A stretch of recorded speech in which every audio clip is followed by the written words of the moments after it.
Assalamualaikum warahmatullahi wabarakatuh. Nah, kali ini saya dan Raffi akan mempresentasikan tentang NLP, yaitu Natural Language Processing. Nah, saya dari 251524089 dan Raffi 2515248084 dari 1C Depak Teknik Informatika. Nah, jadi saya menggunakan formula ABC dalam tujuan pembelajaran saya. Nah, A-nya itu apa itu NLP, B-nya itu bagaimana NLP bekerja, dan C-nya itu contoh penerapan NLP dalam kehidupan sehari-hari. Nah, kita akan bahas yang A dulu nih, yaitu apa sih itu NLP. Nah, kita bagi menjadi 3 nih. Yang pertama ada pengertian, ini nih ada komponen, nah sama metode. Baca pengertian dulu nih. Nah, pengertian NLP. Nah, dituliskan ya, kalau misalkan NLP itu adalah cabang dari AI yang memberikan komputer tuh kemampuan memahami, menafsirkan, dan merespon bahasa manusia, baik dalam bentuk teks maupun suara. Simpelnya seperti ini nih. Nah, jadi bahasa manusia dan otak komputer itu sifatnya berbeda. Bahasa manusia itu analog, jadi dia bentuknya abstrak. Ibarat gini nih, kita tuh lagi ngomong, kita nggak pernah pakai grammar yang kaku gitu kan, kayak ceplas-ceplos aja gitu. Nah, karena sifat manusia tuh dinamis, sedangkan komputer hanya bisa memproses bilangan 01 atau true false, maka ada gap nih di antara dua ini nih. Nah, gunanya NLP yaitu sebagai penerjemah untuk menghubungkan bahasa manusia dengan otak komputer. Simpelnya seperti itu. Nah, komponen pada NLP apa aja sih? Ada 2 nih. Yang pertama ada NLU, itu Natural Language Understanding. Nah, fungsinya itu untuk memahami dan menafsirkan makna dari bahasa manusia. Yang kedua adalah NLG, Natural Language Generation, bertugas untuk menghasilkan atau menciptakan bahasa yang dapat dipahami oleh manusia. Nah, sederhananya kayak gini juga nih, sama kayak tadi. Jadi NLU itu adalah prosesnya, energi itu adalah outputnya, dan inputnya adalah bahasa manusia yang tadi nih. Di sini nih, bahasa manusia. Nah, NLP ini adalah bagian ini nih, NLU dan energi. Simpelnya seperti itu. Oke, metode NLP. Metode NLP itu dibagi menjadi 3 nih ya. Yang pertama adalah manual atau kita bisa sebut simbolik.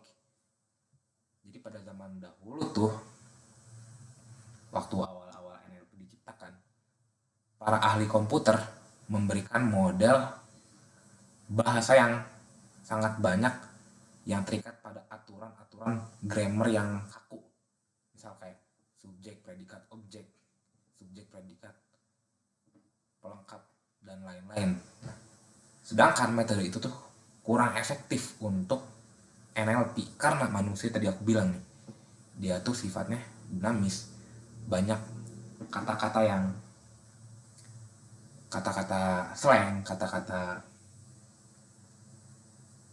singkatan, kata-kata yang nggak baku gitu, yang nggak ngikutin grammar. Nah, makanya metode ini udah mulai nggak dipakai. Nah, mulai berubah ke statistik dan machine learning. Nah, statistik dan machine learning dia tuh menggunakan metode seperti ini nih.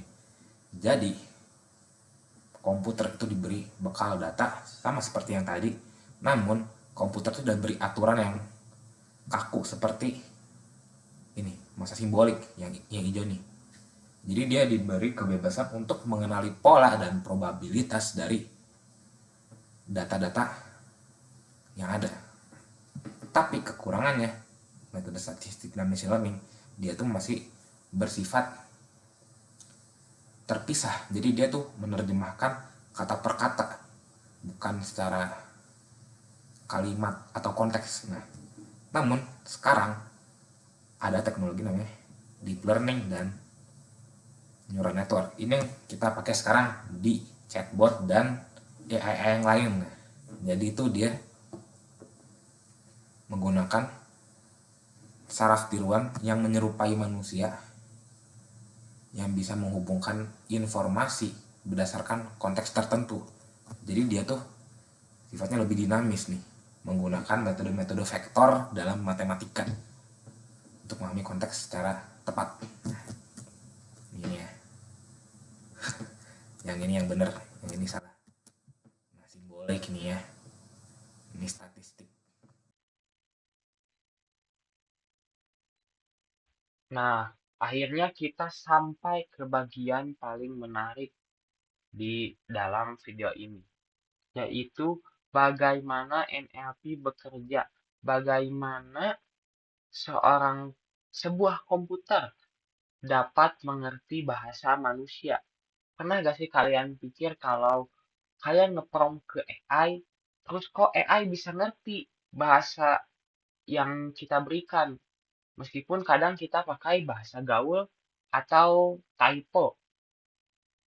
Nah, di sini kami sudah membagi tahapan-tahapan ini menjadi 11 bagian. Yang pertama ada tokenization, 2 ada stop words, 3 ada stemming, 4 part of speech tagging, 5 chunking, 6 name entity recognition, 7 relation extraction, 8 feature representation, 9 model training, 10 output, dan 11 evaluation. Nah, kita langsung aja masuk ke bagian yang pertama, yaitu tokenization. Sebelum sebuah mesin dapat memahami teks, teks tersebut harus dipecah menjadi unit-unit dasar yang dapat diolah. Manusia secara intuitif melihat kalimat sebagai rangkaian kata, tetapi bagi komputer, teks hanyalah sebaris karakter. Tokenisasi adalah langkah pertama dan paling mendasar untuk menjembatani kesenjangan ini. Tokenisasi adalah proses memecah aliran teks menjadi unit-unit yang lebih kecil, disebut token. Unit-unit ini bisa berupa kata, karakter, atau bahkan subkata. Tujuan utamanya untuk mengubah data teks yang tidak terstruktur menjadi format numerik atau terstruktur yang dapat dianalisis oleh model machine learning. Proses ini secara esensial menciptakan blok bangunan untuk analisis lebih lanjut. Pada level paling fundamental, tokenisasi bekerja dengan menetapkan pembatas. Dalam bahasa seperti Inggris atau Indonesia, pembatas yang paling umum adalah spasi atau tanda baca. Sebuah algoritma akan memindai teks setiap kali menemukan spasi. Ia akan menganggap rangkaian karakter sebelumnya sebagai satu token. Tanda baca seperti titik, koma, atau tanda tanya juga seringkali dipisahkan menjadi token tersendiri karena mereka membawa informasi struktural tentang kalimat. Seperti yang saya jelaskan sebelumnya,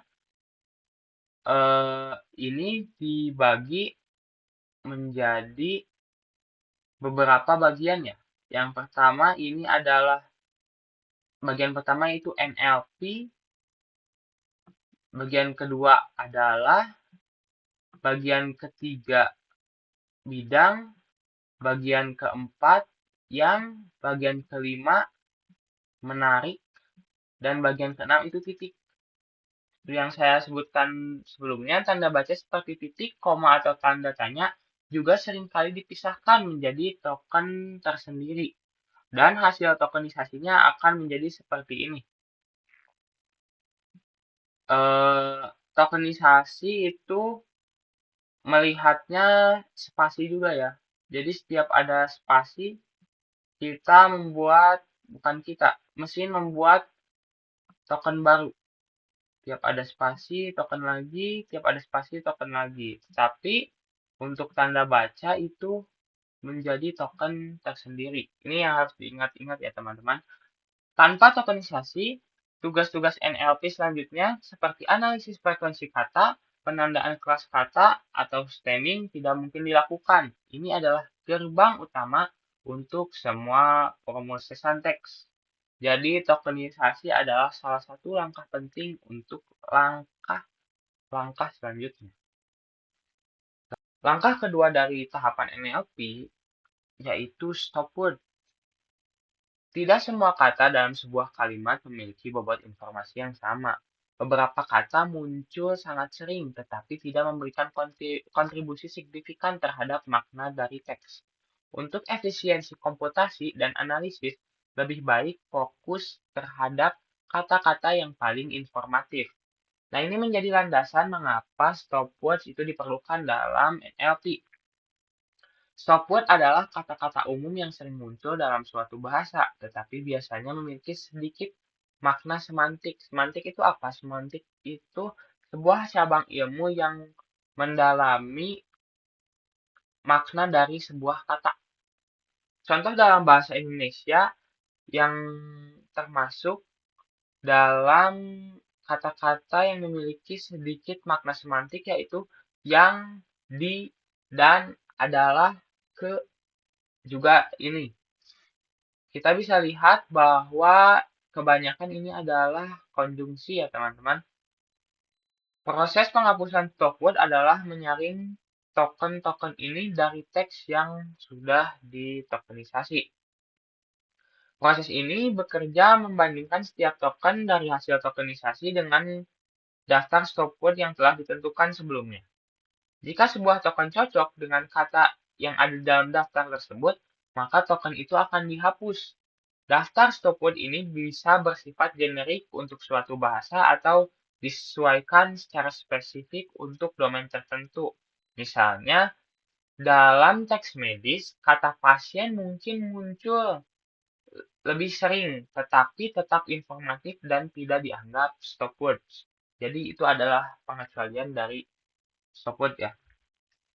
Nah, kita langsung masuk aja ke dalam contohnya. Di sini ada sebuah kalimat, NLP adalah bidang yang menarik. Lalu ada juga hasilnya, NLP bidang yang menarik. Berarti kita menghapus bagian yang tidak memiliki makna semantik, yaitu bagian adalah dan yang, seperti contoh di slide sebelumnya. Kalau kita lihat, maknanya tetap tidak berubah, NLP bidang menarik. Jadi, ini ada stopword bisa juga disebut kalimat efektif. Kalimat efektif dari sebuah kalimat yang ini tidak efektif ya. Kita bisa bilang tidak efektif. Karena banyak pemborosan kata. Jadi, stopword itu menghilangkan kata-kata yang tidak informatif. Kita dapat mengurangi ukuran data secara signifikan. Hal ini membuat model machine learning lebih efisien dan dapat meningkatkan akurasi membuat fokus pada kata-kata kunci yang benar mendefinisikan konteks. Jadi meskipun ada yang dihapus, ini tetap sesuai tujuan NLP bidang menarik. Lanjut ke langkah yang ketiga, stemming.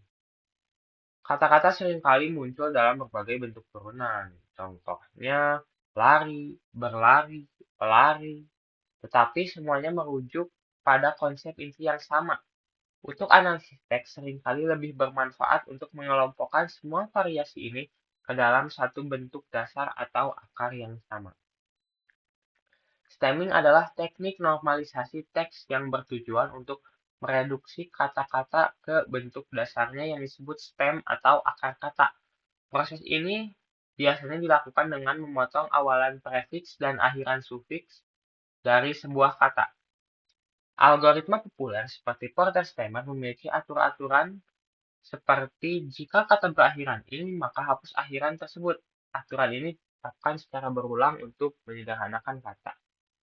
Nah, di slide selanjutnya, kita bisa melihat flowchart dari algoritma Porter-Stemmer. Dan kita akan coba memasukkan satu kata, yaitu organizationally.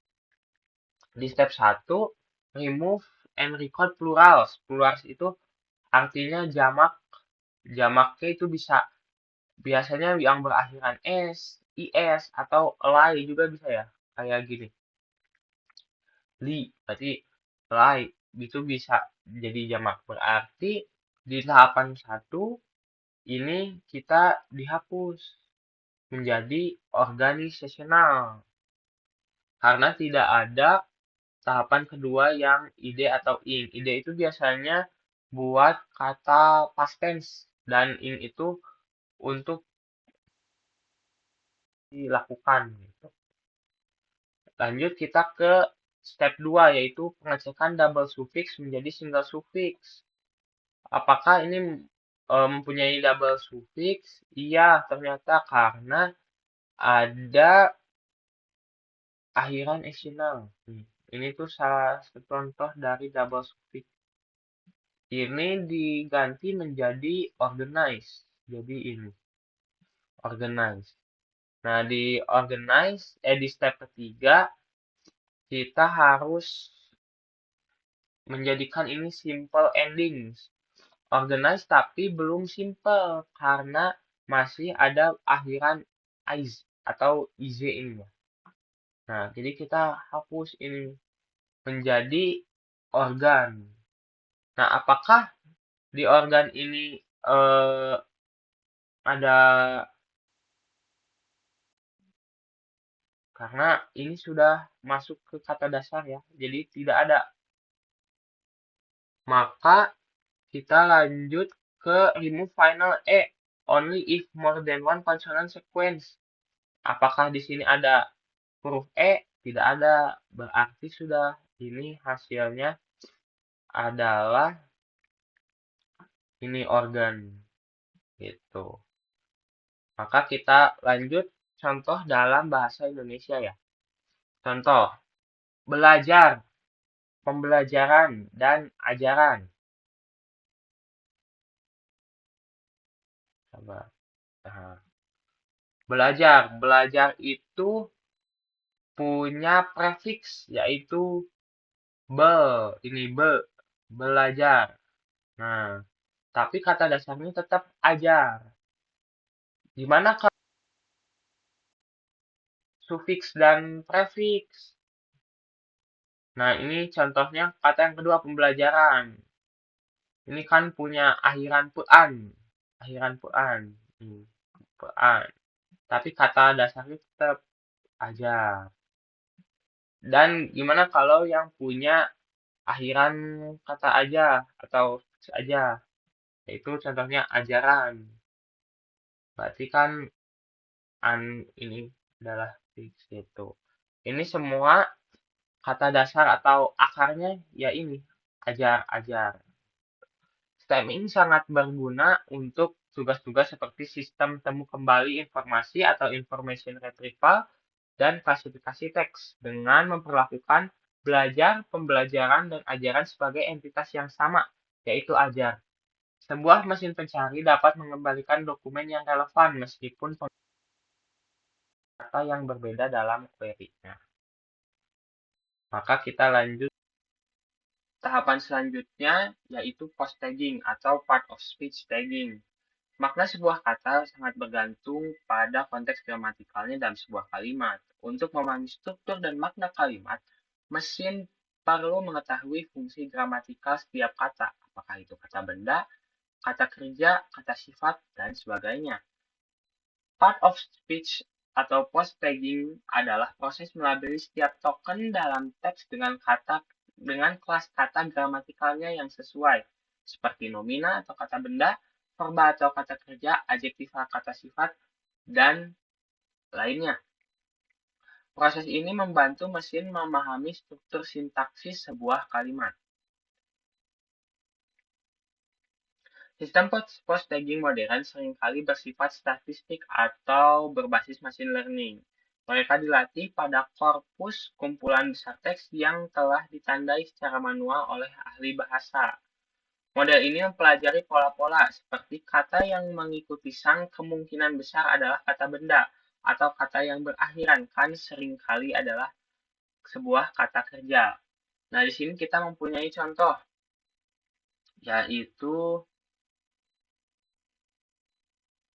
yaitu saya membeli buku baru.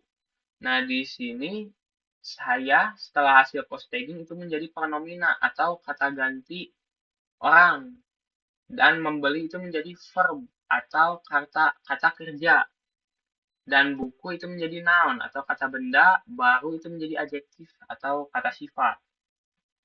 Post tagging adalah langkah fundamental untuk analisis sintaksis yang lebih dalam. Informasi ini sangat penting untuk tugas-tugas seperti name entity recognition atau mengenali nama orang atau lokasi, ekstraksi informasi, dan chunking.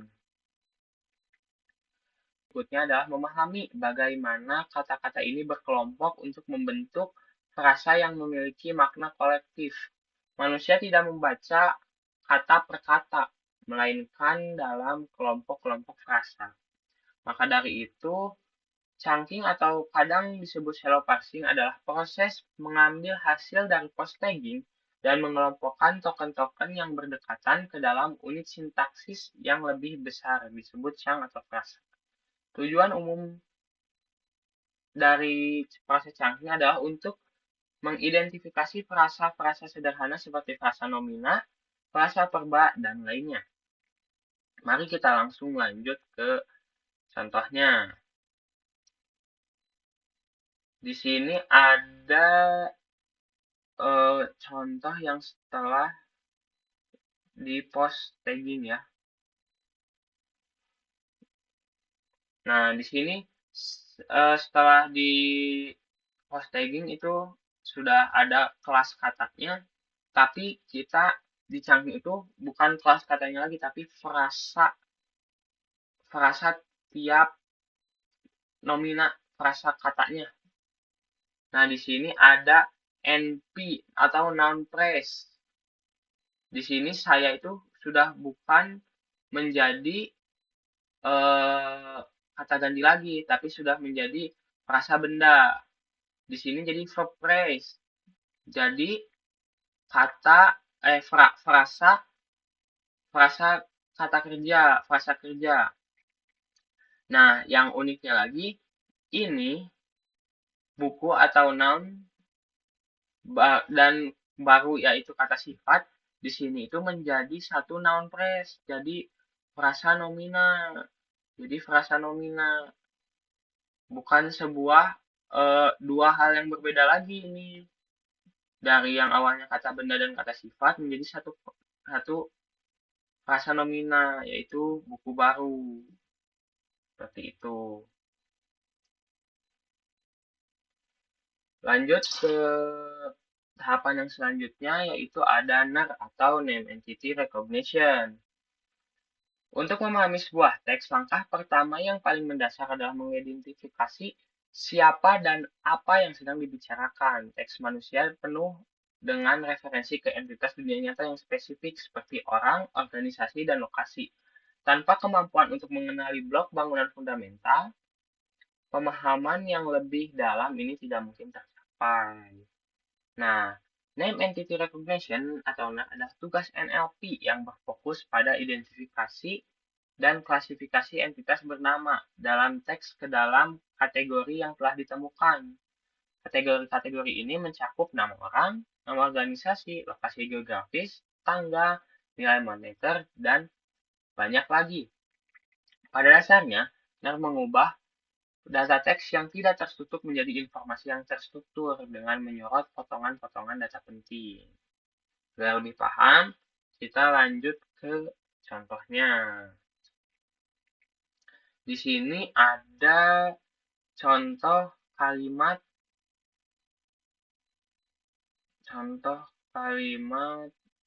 Apple didirikan oleh Steve Jobs di Cupertino. Nah, Apple itu sebagai organisasi karena Apple adalah sebuah perusahaan dan pasti banyak orangnya, jadi bisa disebut sebuah organisasi. Steve Jobs adalah orang atau tokoh, dan Cupertino itu lokasi. Tentunya lokasi si kantor Apple. Selanjutnya yaitu adalah relationship extraction atau RE. Ini sebenarnya masih berkaitan dengan NER yang sebelumnya. Setelah kita mengetahui siapa dan apa, entitas dalam sebuah teks, pertanyaan logis berikutnya adalah bagaimana entitas-entitas ini terhubung. Makna sebenarnya dari sebuah teks tidak hanya terletak pada entitas itu sendiri, tetapi pada interaksi dan hubungan di antara mereka. Nah, ini adalah definisi dari relations expression ini atau RE. Nih, kita bisa mengetahui hubungan antar entitas dalam sebuah kalimat.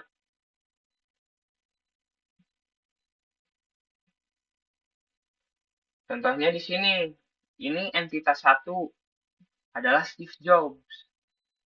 Entitas 2 adalah Apple. Dan ternyata hubungan antara Steve Jobs dengan Apple adalah Steve Jobs adalah pendiri dari Apple. Yang kedua adalah entitas kedua ini, Apple. Ini entitas ketiga, Cupertino.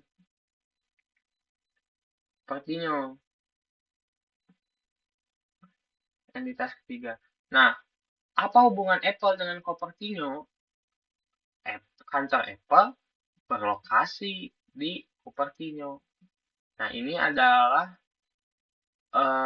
contoh dari relationship extraction. Jadi, mencari hubungan dari entitas-entitas dalam sebuah kalimat.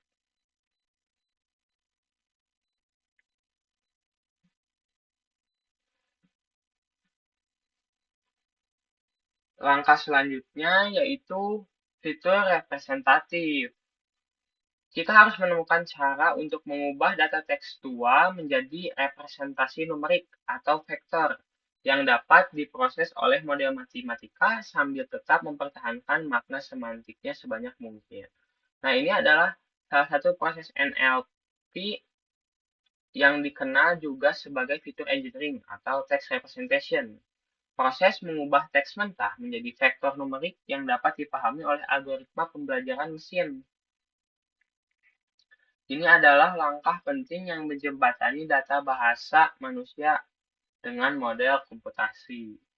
Jadi gimana caranya biar machine learning itu paham dengan kata-kata yang sebanyak itu. Nah, salah satu metodenya yaitu word embeddings. Misalnya word to vec atau glove. Ini adalah teknik yang lebih canggih yang merepresentasikan kata-kata sebagai vektor padat dalam ruang multidimensi. Kelebihan dari word embeddings ini adalah kata-kata dengan makna serupa akan memiliki vektor yang berdekatan satu sama lain. Representasi ini mampu menangkap hubungan semantik dan sintaksis yang kompleks antar kata. Nah, di sini kita punya contoh kata rajin. Rajin itu punya sinonim giat. Nah, di sini kalau kita lihat nilai vektornya itu berdekatan. Jadi sesuai nih, sesuai. Sedangkan kalau kita lihat malas di sini, malas itu adalah antonim dari rajin maupun giat. Jadi kita bisa lihat ini adalah ini berjauhan. Bedanya lumayan kan. 2 lebih. 1-2 lebih lah. Dari sini ke sini. Nah, ini adalah fungsi dari fitur representatif. Jadi, kalau machine learning bisa lebih cepat mencari kata makna yang serupa atau kata yang serupa. Kata yang memiliki makna serupa dari kata yang kita input. Lalu apa ini model training? Nah, model training itu adalah proses di mana komputer belajar dan menemukan bobot pada pola kata dan frasa dari data berlabel dengan menyesuaikan bobot secara berulang. Model dapat dikaitkan dengan pola teks tertentu atau hasil kategori yang spesifik. Nah, tujuannya agar model jadi cerdas dalam prediksi kategori atau makna. Contohnya seperti ini. Ini misal nih, ada contoh kata output. Makanan di sini luar biasa, pelayanan juga ramah. Nah, key point di sini tuh ada luar biasa sama ramah. Nah, ini kan kata positif ya. Yang kedua nih, saya kecewa menunggu lama dan proporsinya kecil. Kecewa ini key point, lama key point, kecil juga key point. Nah, ini output negatif. Ini baru contohnya doang. Tapi sebenarnya AI itu perlu diberi kategori dulu nih. Misal kita sebagai manusia harus memberi dulu perintah bahwa kalau luar biasa itu tuh bobotnya sekian, ramah tuh sekian, kecewa tuh sekian. Tujuannya agar AI itu bisa memprediksi kesimpulan secara tepat. Nah, langkah ke-10 adalah output. Output. Setiap proses yang kita jalankan memiliki tujuan untuk menghasilkan suatu hasil. Dalam NLP, hasilnya adalah informasi terstruktur atau keputusan yang dihasilkan oleh model setelah memproses data input. Nah, setelah beberapa proses yang telah dilalui, akhirnya kita berhasil mengeluarkan suatu output dari input yang kita berikan. Biasanya outputnya memiliki beberapa hubungan dengan contohnya dengan analisis sentimen. Ada yang biasanya bisa positif, negatif, atau netral, atau juga hubungannya output itu dengan bahasa target. Biasanya tergantung kita memasukkan bahasa apa. Misalkan kita pakai bahasa Indonesia, otomatis akan dijawab lagi dengan bahasa Indonesia. Kalaupun kita pengen memakai bahasa slang atau bahasa gaul, biasanya AI juga bisa nih pakai bahasa gaul. Nah, itu karena NLP ini. Tuh. Lanjut ke nomor 11 atau terakhir, yaitu evaluasi. Evaluasi adalah langkah terakhir namun krusial dalam alur kerja NLP, di mana kita secara kuantitatif menilai kinerja model yang telah dilatih. Proses ini melibatkan penggunaan sebagian data atau yang tidak digunakan selama pelatihan disebut test set untuk menguji seberapa baik model menggeneralisasi pengetahuannya ke data baru. Nah, biasanya dalam fase evaluasi ini ada akurasi.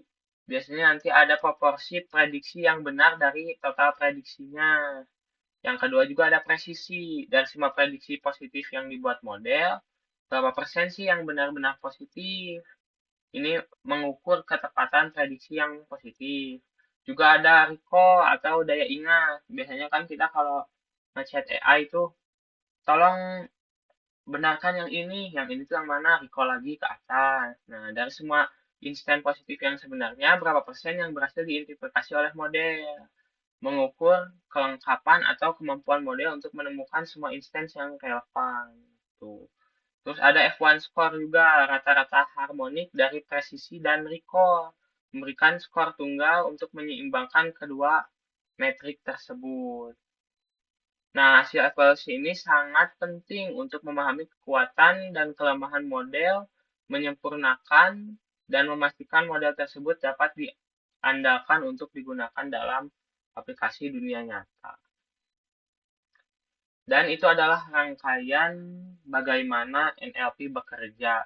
Sebenarnya masih ada beberapa yang bisa dimasukkan dalam studi kasus, seperti misalkan kita kita typo atau memakai singkatan-singkatan. Nah, ada lagi beberapa metodenya atau beberapa langkah spesifiknya. Cuman ini adalah ke-11 langkah besar yang biasanya dilalui oleh NLP. Jadi jikalau typo, memakai bahasa gaul, atau memakai slang, memakai singkatan, itu biasanya ada dalam kasus yang berbeda. Cuman beberapa memang tetap melewati fase ini. Tapi ada beberapa fase yang khusus untuk contoh studi kasus seperti itu. Begitu. Mari kita lanjut ke penerapan NLP. Itu contoh penggunaan NLP dalam kehidupan sehari-hari. Ada 5 nih. Conversational, speech recognition, sentiment, content, moderation, dan information retrieval. Yang pertama nih, conversational AI. Nah, kalian pernah nggak sih pakai ChatGPT atau Gemini? Nggak mungkin enggak ya. Nah, ini adalah contoh dari NLP. Nah, dia tuh sebagaimana mestinya ya NLP yang sekarang tuh sering digunakan di dua aplikasi ini, yaitu teknologi buat mesin seperti ponsel atau chatbot bisa ngobrol dan ngerti apa yang kita maksud dalam bahasa sehari-hari. Yang kedua ada speech recognition. Contohnya adalah Google Assistant. Dia bisa ngedetect suara kita dan diubah menjadi teks. Setelah teksnya diubah, lalu teksnya itu diproses oleh NLP. Ya. Contohnya juga ini, misal voice typing pada keyboard. Yang ketiga ini ada IVR. Nah, kalau IVR ini beda nih. IVR tuh dia, kalian pernah dengar gak nih? Atau kalian pernah ngelakuin ini gak? Misal kalian telepon sebuah customer service, baik itu internet ataupun dealer, tapi yang jawab tuh robot, yang jawab tuh Mbah Google. Nah, ini juga satu teknologi dari IVR. Jadi dia bisa memberikan output dan bisa memproses percakapan secara dinamis menggunakan NLP. Yang ketiga adalah sentiment analysis, yaitu untuk melacak komentar di postingan buat memberikan feedback terhadap perilaku konsumen, terhadap penilaian konsumen menggunakan AI. Jadi itu mirip-mirip sama yang ini nih, sama nih. Bentuk sentiment analisis yaitu dibagi menjadi 3 nih. Contoh nih, pada e-commerce AI kita sebut NLP ini, dia bisa mengkategorikan kecenderungan positif, negatif, atau neural menggunakan NLP berdasarkan kalimat-kalimat yang di sini nih. Nah, ini tuh berarti menggunakan metode yang mana? Yang ini, model training ya. Persis. Nah, itu contohnya. Nah, yang keempat ada moderation content. Ini adalah teknologi yang secara otomatis menjaring tulisan di internet untuk menjaga platform tetap aman. Contohnya adalah menghapus komentar berisi ujaran kebencian di spam di sosial media, dan yang penemuan otomatis masuk ke folder spam. Atau enggak, contohnya gini nih, waktu itu aku pernah main ML, Mobile Legend. Nah, di Mobile Legend itu tuh kalau kita misalnya ngetik kata-kata tertentu, itu bakal kedetek spam atau kedetek ini pelanggaran. Itu menggunakan NLP juga tuh. Nah, ya, contohnya nih, selain tadi adalah email spam atau komentar jahat yang tiba-tiba hilang di sosial media ataupun di platform yang lain. Yang kelima ada information retrieval. Itu mesin pencari, tujuannya untuk mengambil suatu informasi yang ditemukan dengan cepat. IR juga dipakai untuk memenuhi kebutuhan pengguna yang tidak mereka ketahui atau mereka tidak cari secara eksplisit. Jadi mereka tuh ngasih rekomendasi si NLP ini tuh. Contohnya adalah Google dan YouTube. Jadi Google tuh menggunakan IR mengambil suatu informasi secara tepat. Jadi ketika kita ngetik suatu nih ya, misal carikan saya restoran carikan saya atau misal landak terbesar di Indonesia. Nah, dia tuh bakal ngambil informasi cepat ya, kayak gitu kan lah. Kalau yang ini ngasih rekomendasi. Jadi kalau kita misal ngetik judul lagu hujan, nah kemudian dia tuh bisa ngasih rekomendasi tentang lagu yang terkait dan hujan, walaupun kata hujannya tuh tidak secara eksplisit ada di lagu tersebut. Itu deh kelebihan NLP. Sekian.